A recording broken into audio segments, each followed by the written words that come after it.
নির্বাচন কমিশন আপনাদের বলেছে তো বিএলএ 2 থাকা চলবে না, বিএলএ 2 থাকা চলবে না, এটা নির্বাচন কমিশন বলেছে। সেইটাই লিখে দিন না, আমাদের একটা লেখা চাই। এইটা লিখে দিলেই তো মিটে যায়, এইটা লিখে দিলে আমরা স্টেটকে জানিয়ে দিই।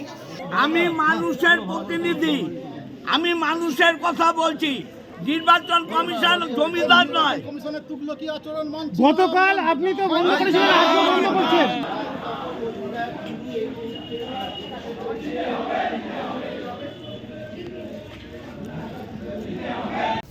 এবং আপনার বিএলওরা বিএলএ 2রা যখন তাদের ফর্মে তো সইও নিয়েছেন, তাহলে বিএলএ 2রা কেন থাকবে না বলুন? এরা তো পার্টির অথরাইজ।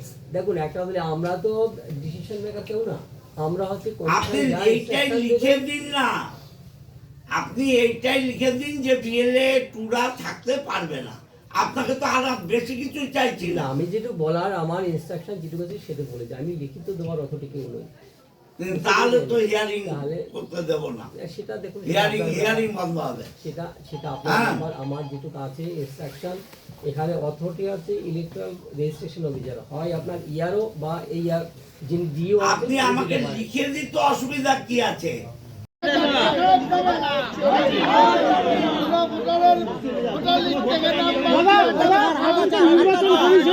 বিরুদ্ধে যাচ্ছেন।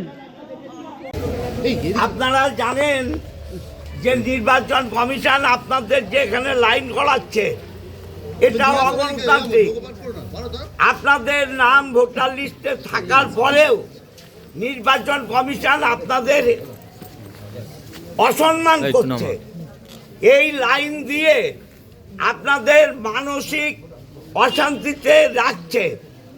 যাদের 2002-এ ভোট দিয়েছেন তাদেরও হিয়ারিংয়ে রাখছে, যারা সরকারি কর্মচারী ছিলেন তাদের হিয়ারিংয়ে রাখছে, যারা বিভিন্নভাবে ভারতের নাগরিক তাদের অসম্মান করছে।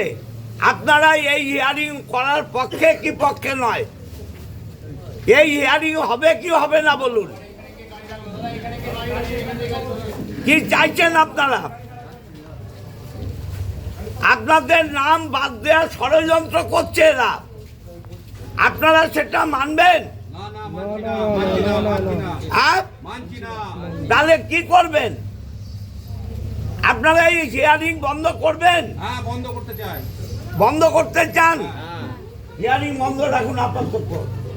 আমাদের লিখে দেবে যে বিএলএ 2রা থাকবে এখানে, তবে হিয়ারিং হবে, না হলে হিয়ারিং বন্ধ থাকবে।